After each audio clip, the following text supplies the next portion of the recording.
Okay, well, welcome to another Wednesday webinar. It's great to be back, and today our topic is your online presence report card. And so we're going to go through a little bit what it means to analyze your digital presence, and hopefully we can talk through some methods that you can apply to make your business, your online business, more compelling.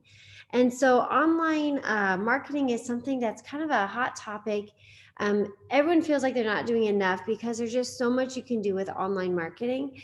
And so today we're just going to go through 9 points that kind of explain, first of all, what your online report card is, and then it also talks through points of what you can do to change.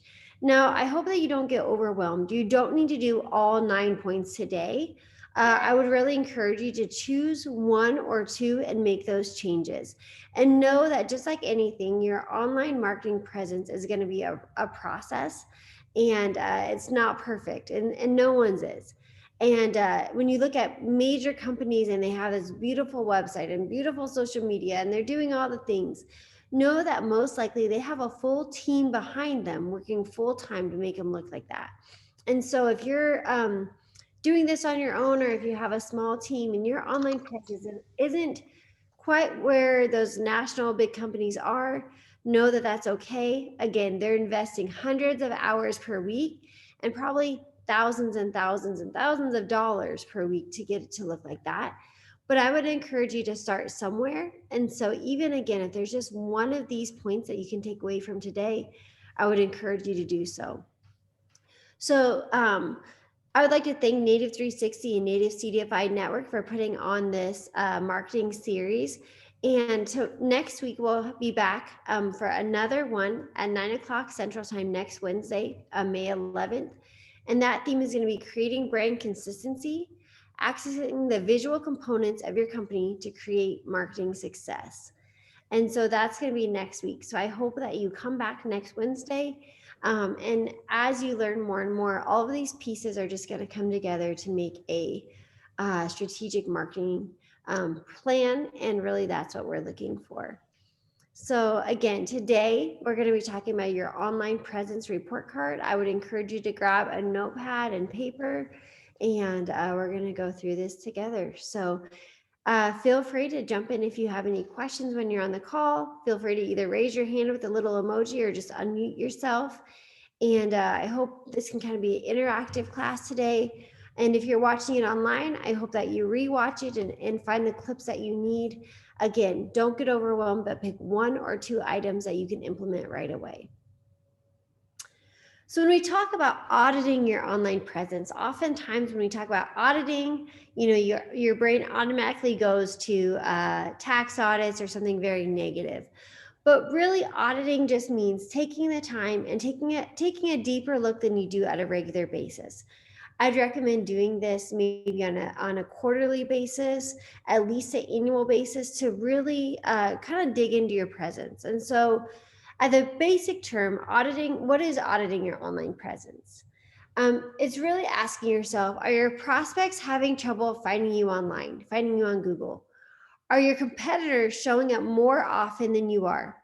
There could be several reasons why your online presence isn't as effective as you want it to be, but identifying these core issues may present a challenge. In many cases, the only way to get a definite answer to your question is to implement a comprehensive audit to your online presence. So that's what we're going to go through today. We're going to call it a report card because that's a little bit more friendly than an audit. Now, of course, you may not have the time, resources, or expertise to handle such an extensive audit on your own, but whether you hire an experienced agency to audit your online presence or really just take the time yourself, it's important to get it done. Otherwise, you may be losing business without even realizing it. So again, the first step would be take what you can learn today and go through an audit yourself. Another great way to do it is to ask a trusted friend or family to do it for you. Oftentimes they may notice typos or maybe something's not quite clear that you're missing. Now, if you do ask someone to review your website or audit your website for you, make sure it's someone that can be honest with you and make sure it's someone that wants to give you constructive criticism. Don't have someone audit that's just going to say, yep, it all looks great, because that's really not what you're looking for at this stage. You're really looking for ideas and, again, ways to improve your site. So what does a total online online present audit include? While the details of an audit may shift slightly from one business to another, the following 9 points that we're going to go over today played a huge role in the overall effectiveness. So let's dive into these 9 points together and I'm going to try to give you some tools along the way that you can use. So we're going to go right into the website review. So your website is like your business's front door to online prospects. It's vital that your website is performing well in terms of both content and structure. A holistic website review is a great starting point to your online presence. So really just, looking at your website and seeing what's the first thing you see. That's always kind of that first step of, okay, when I go to my website, how does it look? Does it look like my brand, what I want my brand to say? Is it clean and airy? Is it dark and intense? Is it very informative? Is it very friendly? What picture is on my banner? Maybe that picture has been updated in years. So does that picture best represent your brand? And if not, it may be time to review it. This is when we really encourage you to use your website as if you were a customer coming to it for the first time. So to truly spend the time to click on the links and look at the site map and go through, and even on your phone, see how user friendly it is. Sometimes on a computer, a website works great. And then on our phones, the buttons are so small. When we try to click on one link, it takes us to something else. So really looking at it, your full website, as if it was your first time. Again, this is a great time to ask someone else who's a little bit further removed to look at it as well and give any constructive criticism that they can. Now, there are some tools that can help you with that as well. So a helpful tool to use, Website Grader. This is an online tool that will grade your site based on key metrics, performance, SEO, mobile responsiveness, and site security. So this isn't necessarily going to check for grammar and check for some of those, like how clear your messaging is, but it is going to give you a good idea as far as some of those behind the scenes, like your mobile responsiveness, your site security, things like that. So that would be one tool you can use. The next thing that's important to do is an editorial content review. So it's important to know whether your website content is pulling its weight in terms of attracting interest and engaging with customers. So when we're talking about content, what we're really just talking about for the most part is text. All of the text, all of the words on your website. Sometimes it can also include like an infographic or a photo, but for the most part, we're really talking about the text on your website. So for instance, does your homepage clearly address the prospect's problem? We talked the other day about your messaging in one of the previous classes. So, when you're looking for that ideal target client, you're really looking for a problem that they have that you can solve. So does your homepage clearly address what that is? Whether what you can solve is being cost effective, maybe it's that you have a quick turnaround time, maybe that you have outstanding customer service. What problem does your prospect have? Oftentimes it's time. Maybe they don't have enough time. So how can you solve that? And is that clearly stated in text on your website? The second bullet point there is your target audience identified? So again, if your target audience, for example, is busy moms, does it say, are you a mom that just doesn't have enough time on your hands? Let our meal prepping service get precious time back for you, or something like that. But is your target audience identified? Number 3, are there proof elements on your site, such as certifications, awards, testimonials? We always say it's easy to say you're great, but it really holds more weight when someone else can say that.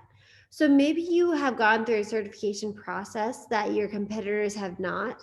Maybe you're endorsed by a larger company. Maybe you have testimonials from clients. What can you put on there that is someone else saying either you're qualified to do this job or you do a wonderful job at whatever service you're offering? The next part, is there at least 300 to 400 words of copy on your homepage? So we think a paragraph is right around 150 words. And every one of the words that's text on your website is also searchable by Google. So we feel like 300 to 400 words, which is about 2 paragraphs, is about the right amount of text that should be on your homepage. Now, that might not be 2 paragraphs all in one, it may be broken into smaller sections, but we're really looking for that 2 to 3 paragraphs of text on your homepage.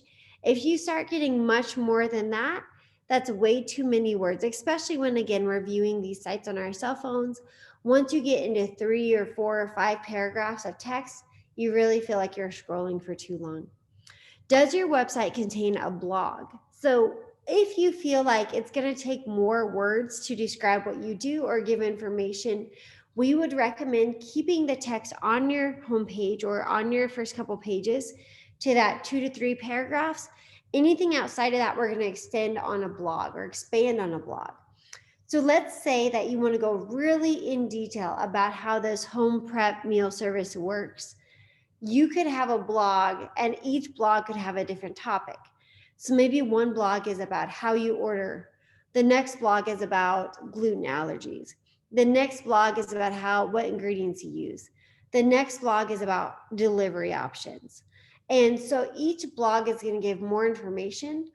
All of that information that's typed into a blog is searchable by Google. But then you're not bogging down your homepage with a lot of text. You're leaving it more as an option to read if you want more information. The final piece is, are there call to action, CTAs, call to actions clear on your page? So a call to action can be as simple as schedule appointment today with a button that goes to the next step, or call for a free quote, and maybe that button goes to a phone number, or contact us today for more information. And maybe that button leads to a form they can fill out. But as we're working through the website, we really, let's say someone's looking through and they're getting really excited about, okay, yeah, I can really see, I'm really interested, I want to get in more information. And they're scrolling and they're scrolling and they get to the bottom of the page and then there's just nothing. Then at the end, they're like, well, maybe I'll come back. But let's say on the other side, you have those call to action. And so your customer is getting really excited. And yeah, I think I do want to look into this. Or I am curious how much this would cost me. If right when they're thinking that there's a button that says request a free quote today, they're more likely to click on that right then when they're in the moment, even when it's on the homepage or kind of throughout the text, versus if they have to read through your whole website and then find a button that maybe says contact us. It's silly, but we really do have such short attention spans that if something is right there and it's easy, we're more likely to click on it, which then generates leads, which hopefully then generates sales. And so make sure that you give people not only the opportunity to buy whatever you're selling or to contact you, but make it convenient, make it as easy as possible. Because if there's a couple obstacles in the way, we call that friction in the sales funnel. If all of a sudden they don't know how to get a hold of you, or they don't know what that next step is, that might be just enough friction in that sales tool funnel that it stops the sale. And so the more call to actions you can have, the easier that they can go right from just inquiring to making a sale. Now, those buttons might lead to the same place, but they might say different things. So you might have one that says contact us, and it goes directly to a contact form. You might have another button that says request a free quote, and it might go exactly to that same form. You might have another button that says request a callback from a sales representative. That might go to the same form. So you don't have to create a end use solution that's unique to every single call to action button, but it may be a different way that the reader looks at it, where they may not want to call back, but they might want to request a free quote. Well, in our heads, we may know that's the exact same thing and the process looks the same, but really think about what your customers are looking for. And again, this is when you can ask, when you get to this point, what's that natural next step that you'd be looking for as a customer? So there's some helpful tools for this too. BuzzSumo, this is a great content analyst tool that will let you know what type of content typically performs best for a given topic. It'll tell you if your text is too long, if it's too short. We really like to keep our text at about a fourth to sixth grade reading level. So we want our text to be simple. Even if you're in a complex field, if on that first initial website you're putting very complex words, or you're, let's say it's a medical office, if all of a sudden in your website you're talking about these medical terms and these medical procedures and these tools, and you're using them by their professional lingo, you're going to lose people right off the bat. Where really you just want to use, again, a fourth to sixth grade reading level. So that would just be our everyday conversation, and you're just going to explain it to someone in everyday terms. So instead of explaining the whole procedure, you may say, come in, we'll make you comfortable. We have state of the art equipment. We, instead of listing every tool or saying why our tools are state of the art, just say it simple. We have the newest technology. You don't actually have to go into all of that at the time. Your website, again, is just that front door. Once they get in, then that's when you can really have those conversations, and you're going to find out that some people really do want to know the technical names, or maybe they have a medical background and they really want to have that conversation with you. But if your front door is overwhelming, someone that does not have that medical background or does not want the technical terms, that's going to turn them away. So that front door just needs to be welcoming. It needs to give enough information, and it needs to give the call to action so that you can find more. That call to action would kind of be like welcoming and saying, yeah, come on in. That's kind of that call to action of, hey, call us to get a free quote. That's all we're doing at this point. All right, before we move on to point number 4, are there any questions, or does any of this make sense as far as, again, kind of reviewing your website as a whole, and then that next step going into the text of your website? It makes a lot of sense, but that's one thing I don't have is website. I have my business is still kind of small somewhat, but I am looking into a website. Okay. Now you mentioned all this stuff, so Yeah, and absolutely. And your website can start really small. It can just start as a landing page, just a home page that scrolls, that just gives kind of that initial who, what, where, when, why. So if you don't have a website, the number one reason to have a website is it really gives that verification, or it really kind of gives that validation that you are a legitimate business. Now, if 100% of your clients are coming to you from word of mouth, or some trades don't necessarily need that because they know who you are, they trust you, if they've known you their whole life. But let's say that you're a roofing company coming into a new neighborhood. You really need that website so that if someone sees your truck out, or you come knock on someone's door, they can look you up and actually get more information to certify that you're just not someone like a scam, or things like that. So again, I would say probably 85 to 90% of businesses nowadays can benefit from a website.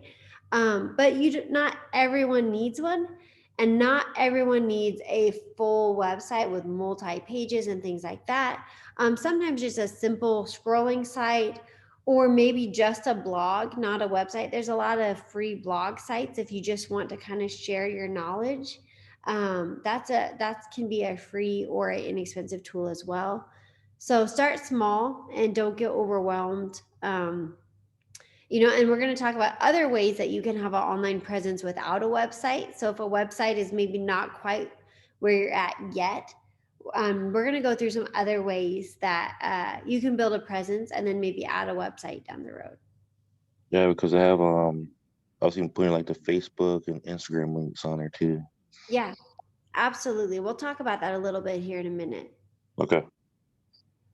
We always kind of talk about your website is your information that doesn't change often. It maybe changes quarterly, maybe annually, but for the most part, the majority of your website. That's who you are as a company, and that's not going to change often. Where social media is a great way to show kind of a behind the scenes or a day to day. And so you don't want to be changing your website on a daily basis just because that's a lot of work. And so that would be where social media is more that day to day, and a website is kind of more that credibility.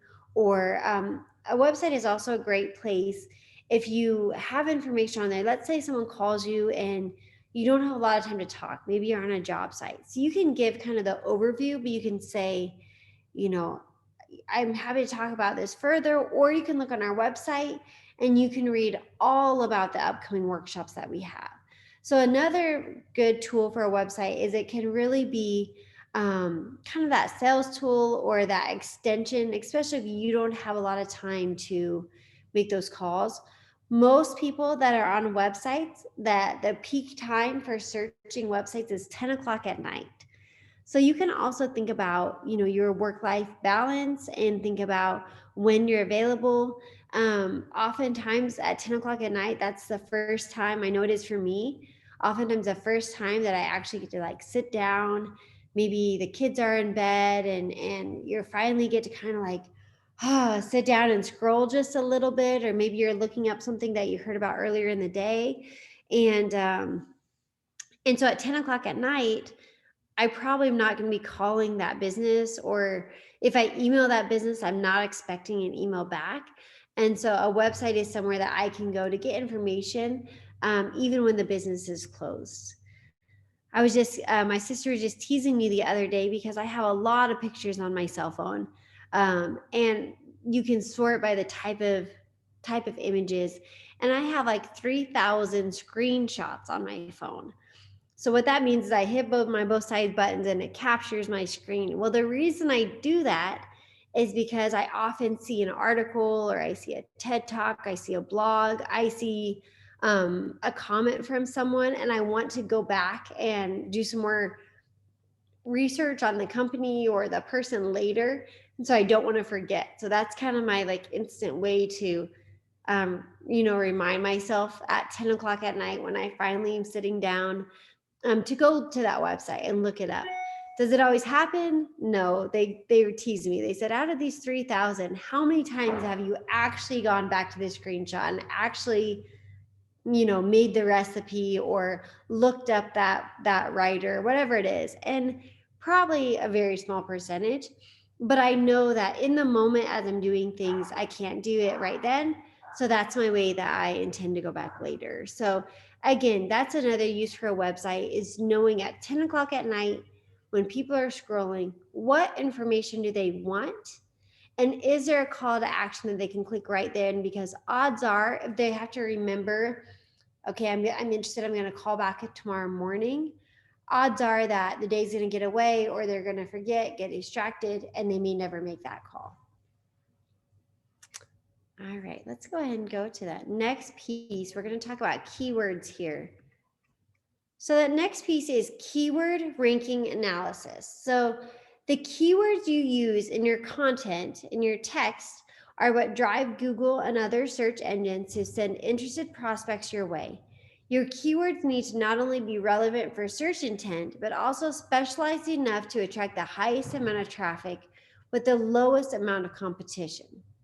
So we're going to talk about this because sometimes keywords can be overwhelming, but it's really just the concept that every word, every piece of text that you have in your website that's actually typed in your website, not like on a PDF that's on your website. It has to be typed into your website, is searchable.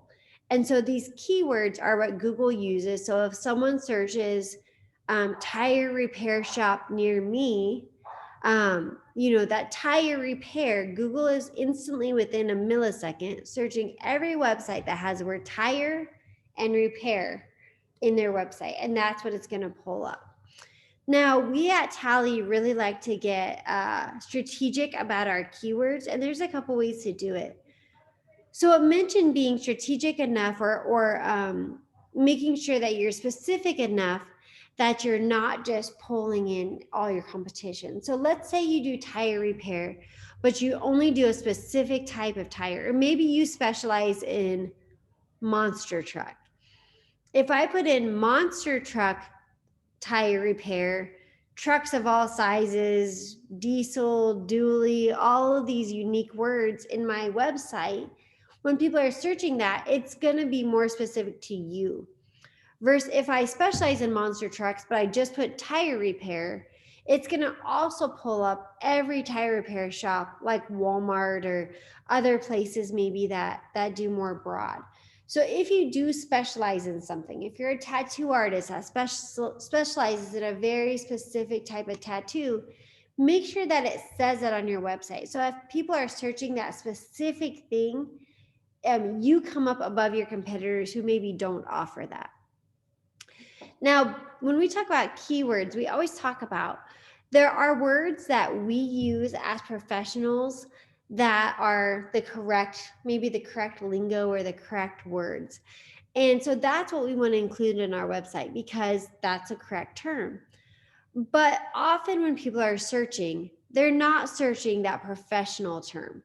So let's again talk about recipes. Maybe I'm searching for a, chicken crock pot easy meal. That's what I'm searching. When really, the recipe itself is maybe more complex or maybe has other ingredients or maybe is special for some culture or something like that.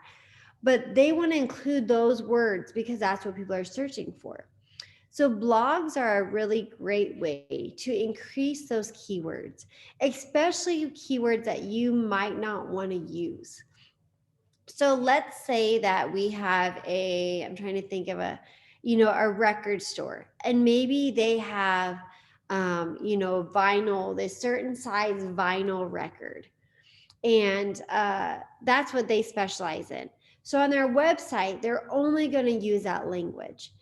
But what somebody might be searching might be cheap old records.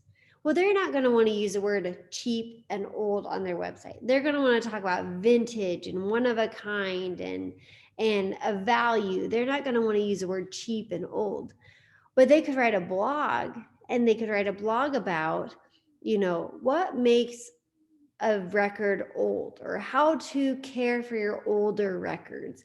And so then you have the word record and you have the word old, and that blog is going to direct people to your website. But you don't have to have the word old on your website.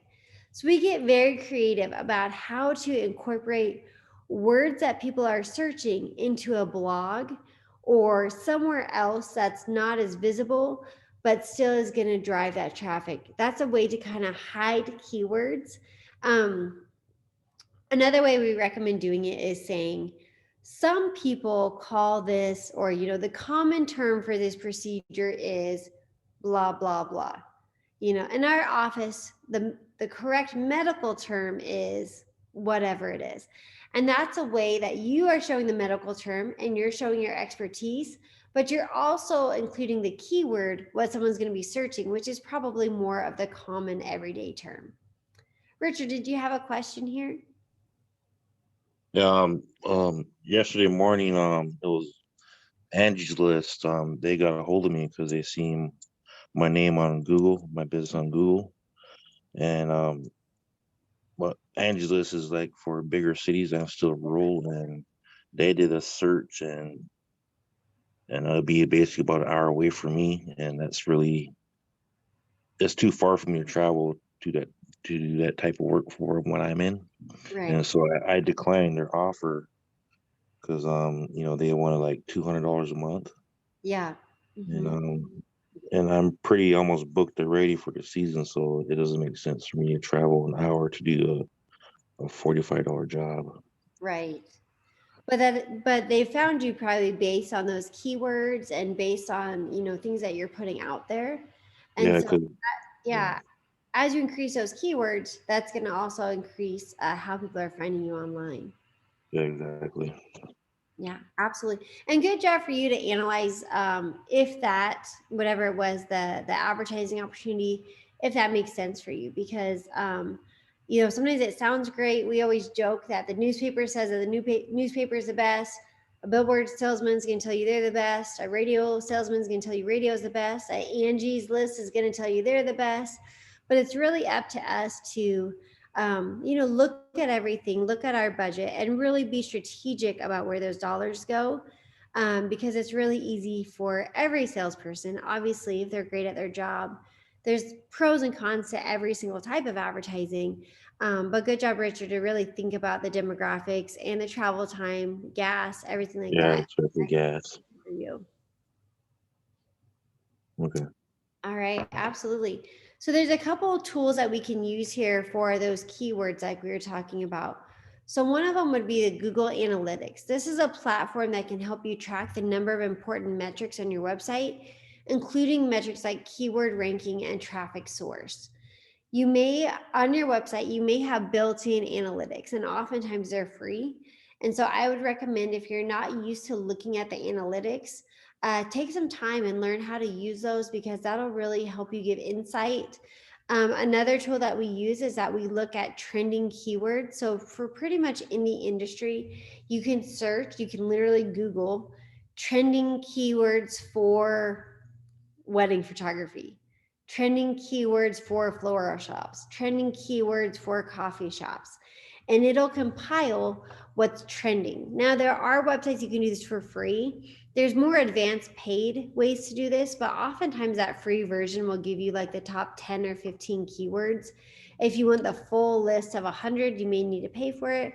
But that is interesting to think about, because sometimes there's trending keywords that I'm just not aware of. If a new movie comes out, there's maybe a trending keyword that is now all of a sudden pop culture. And so just knowing that those are changing, and if you know what keywords are trending high, you can make sure that you incorporate those either into your website or into a blog, even your social media posts, and make sure that as people are searching those, your name is coming up as well. All right, step 5, we're going to do an SEO audit. So SEO stands for search engine optimization. So this really means, obviously there's more search engines than just Google, but Google does have the majority of the market share. So we're just going to kind of simplify and talk about Google, but knowing that you could be using other search engines as well.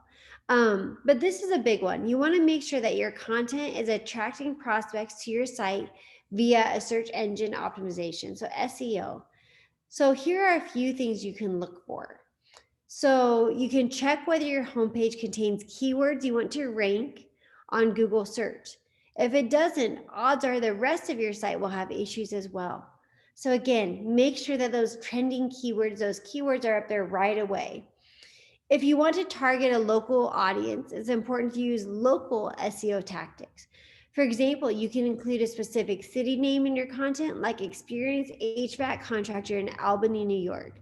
So again, if you want to say, Central Nebraska is leading whatever it is, or, Southern Nebraska and Northern Kansas, whatever that looks like. But you could say the keywords. You could say, like, I live in Grand Island, so I could say serving Grand Island, Kearney, Hastings, Lincoln, and Omaha.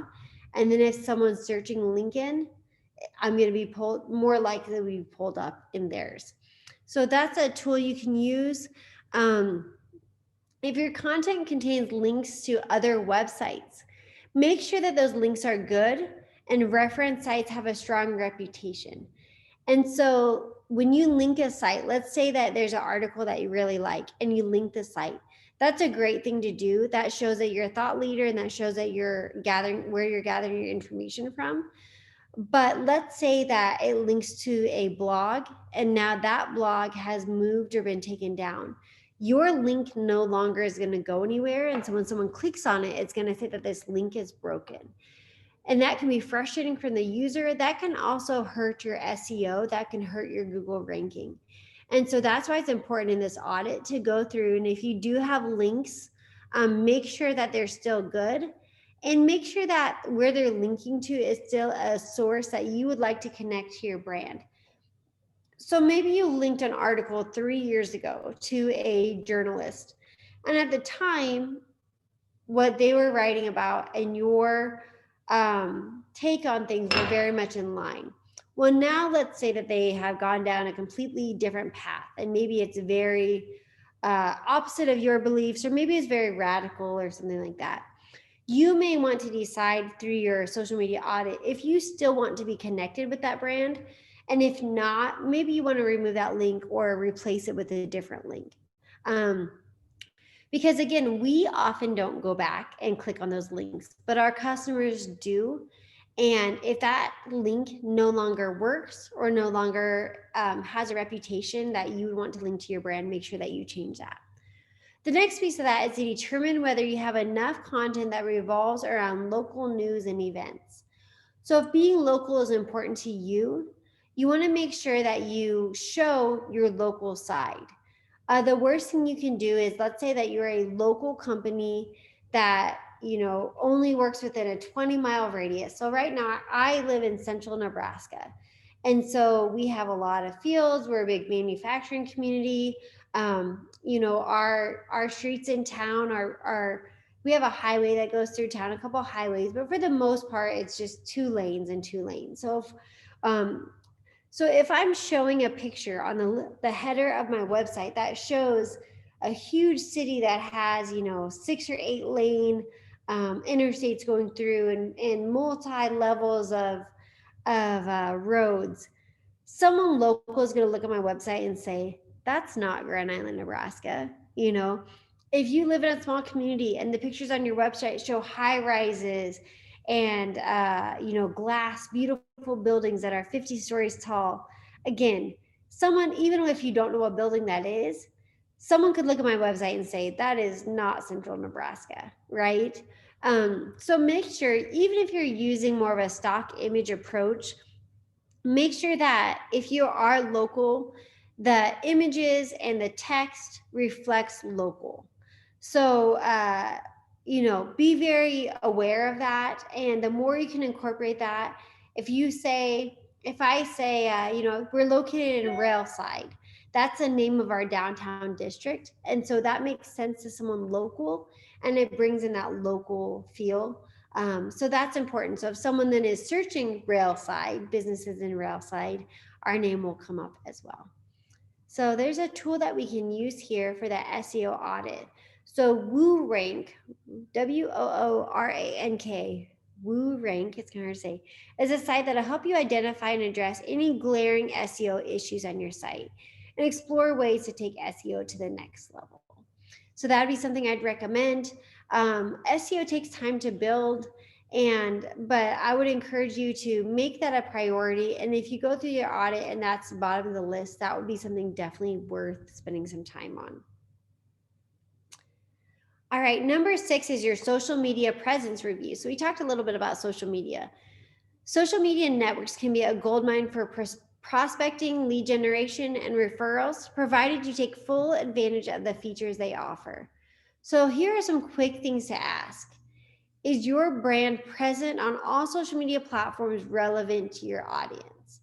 Now, there are a lot of social media platforms, and our recommendation is that you don't have to do them all, which is absolutely correct. It's better to do one social media platform effectively than do 3 or 4 part way.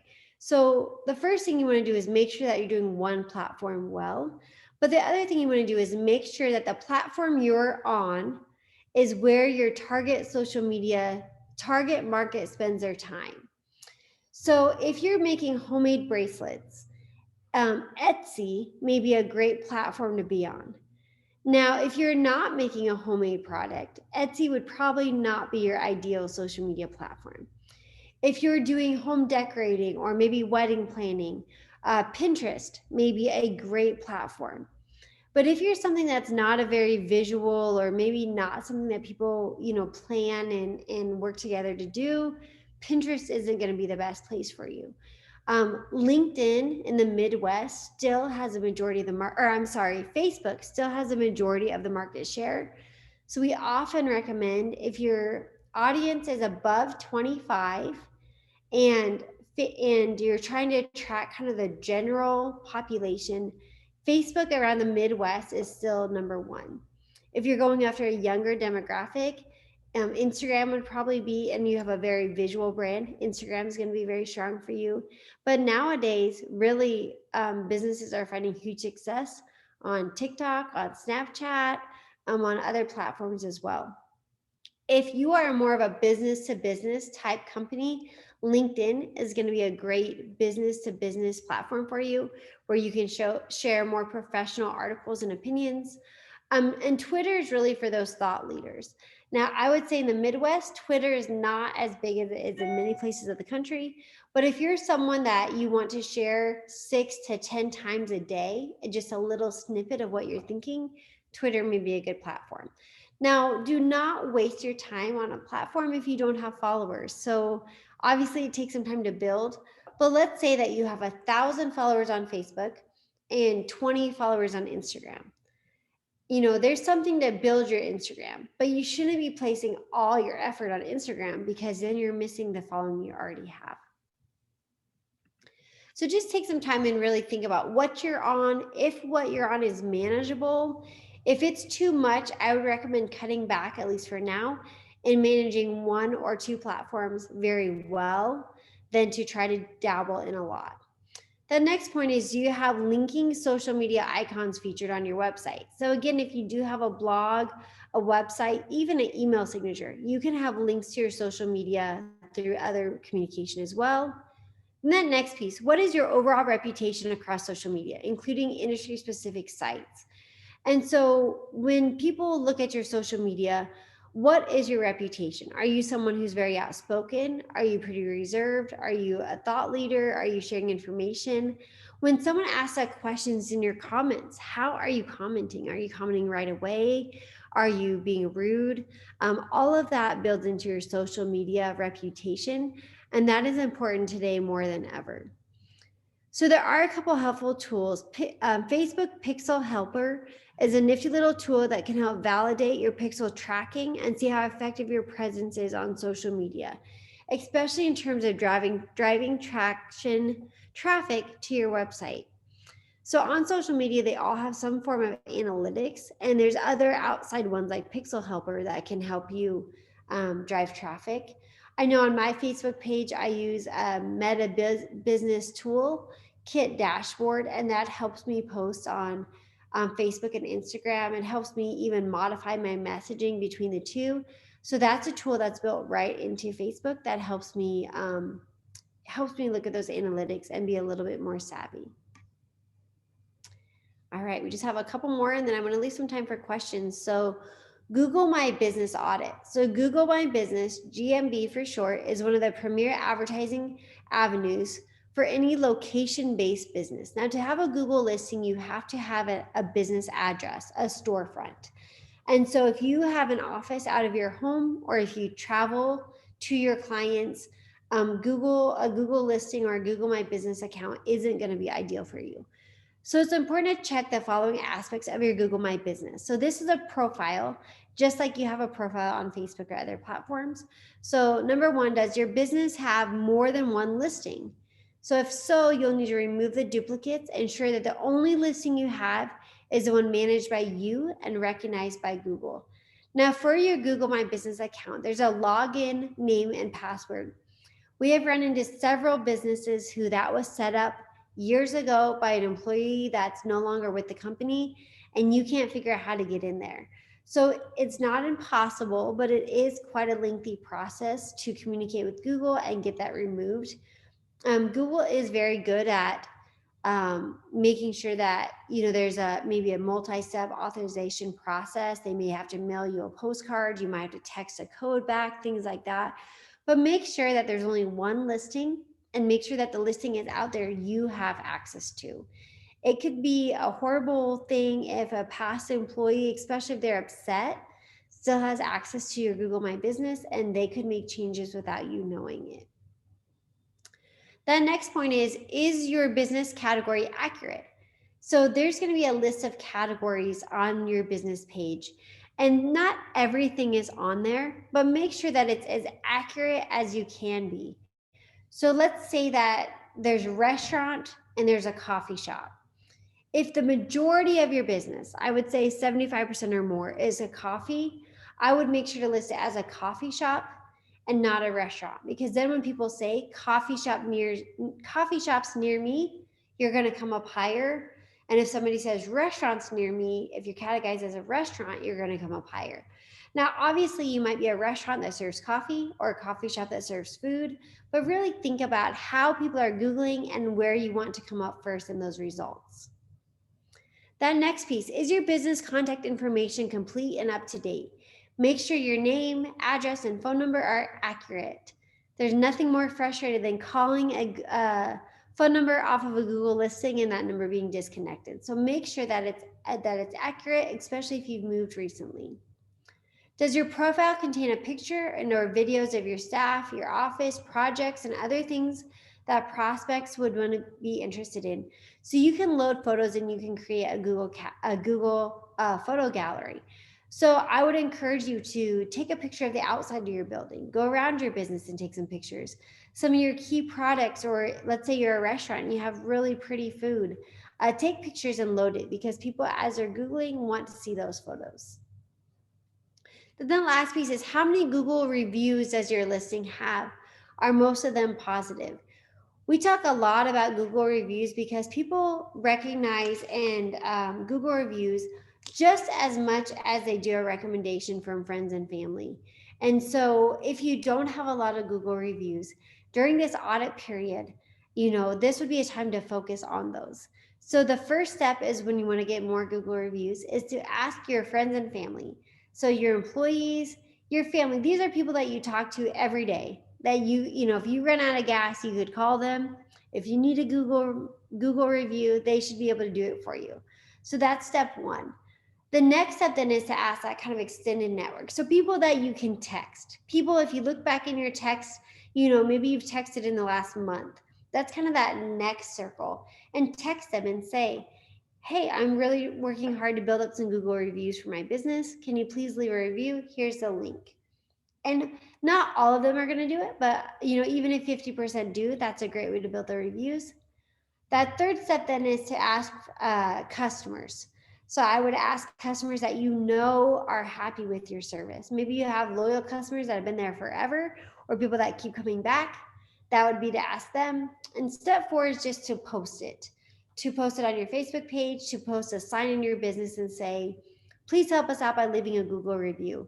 The more Google reviews you have, the higher that's going to increase your SEO, because Google knows that it is a legitimate business because people who have been to the business say that it is.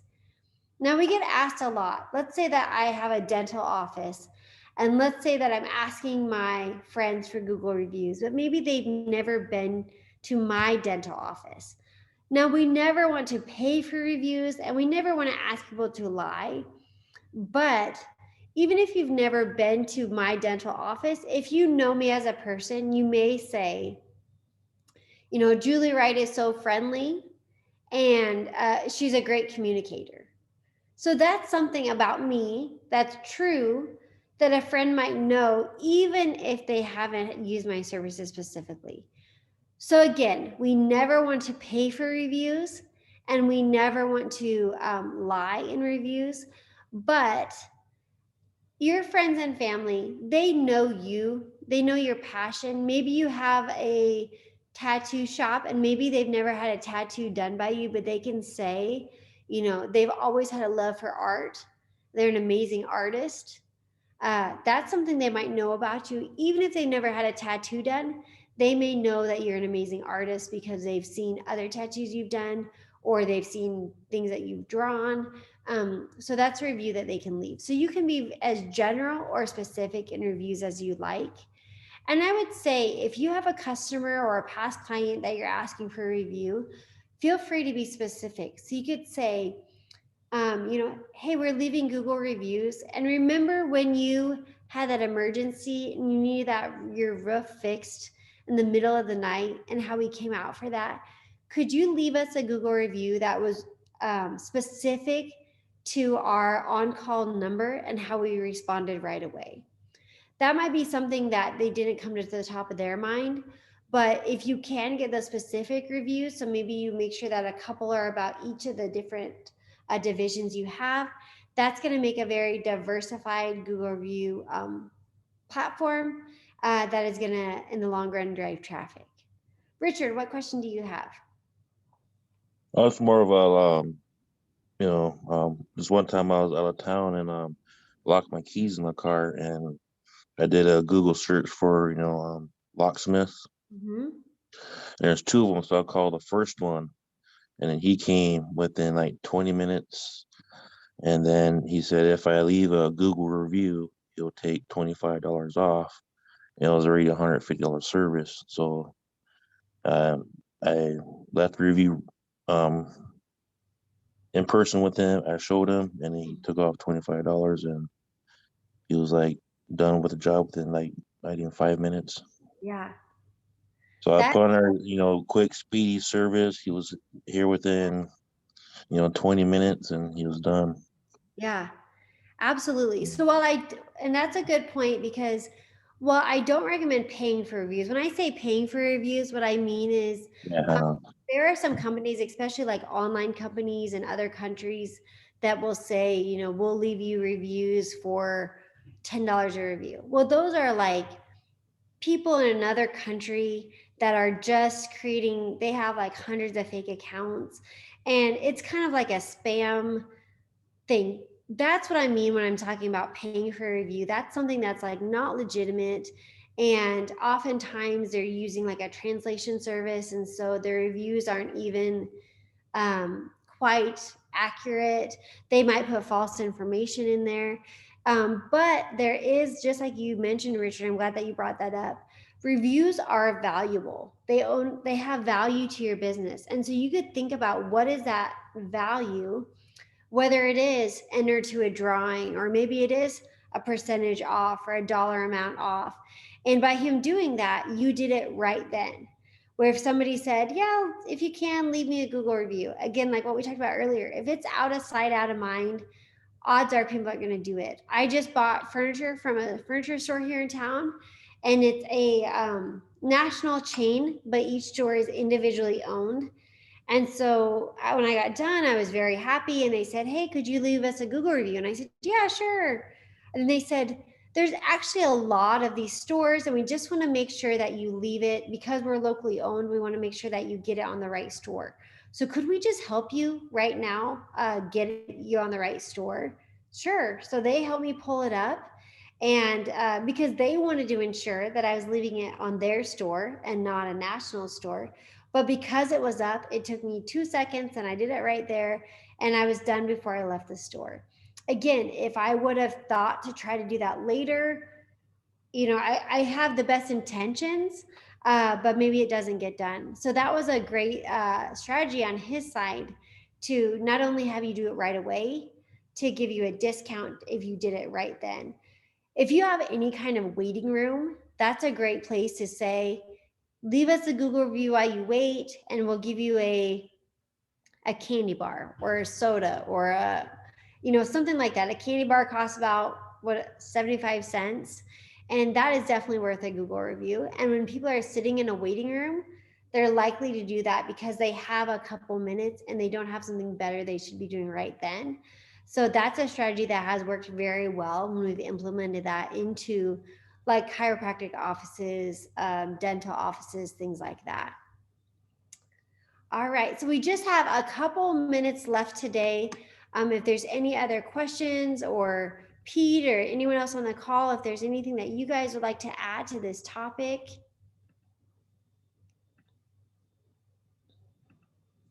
No, it's interesting. I think I've learned a lot today.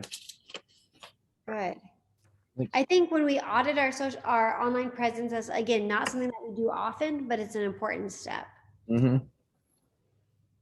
I'm going to share real quick. This is going to be the class for next week, creating brand consistency. So access the visual components of your company to create marketing success. So brand consistency, when we talk about brand, oftentimes we talk about fonts and colors and logos and all of those elements that go into it. And so next week, we're really going to talk about those visual elements. And so I would encourage you to join again next Wednesday at 9 o'clock. Make sure you can tell your friends and share the link. And if you have any questions beforehand, you can always reach out to Pete at a Native 360 or anyone from the Native CDFI network. So, all right, well, we'll sign off today and we'll see you next Wednesday at 9 o'clock. Okay, thank you. Thank you. All right, thank you.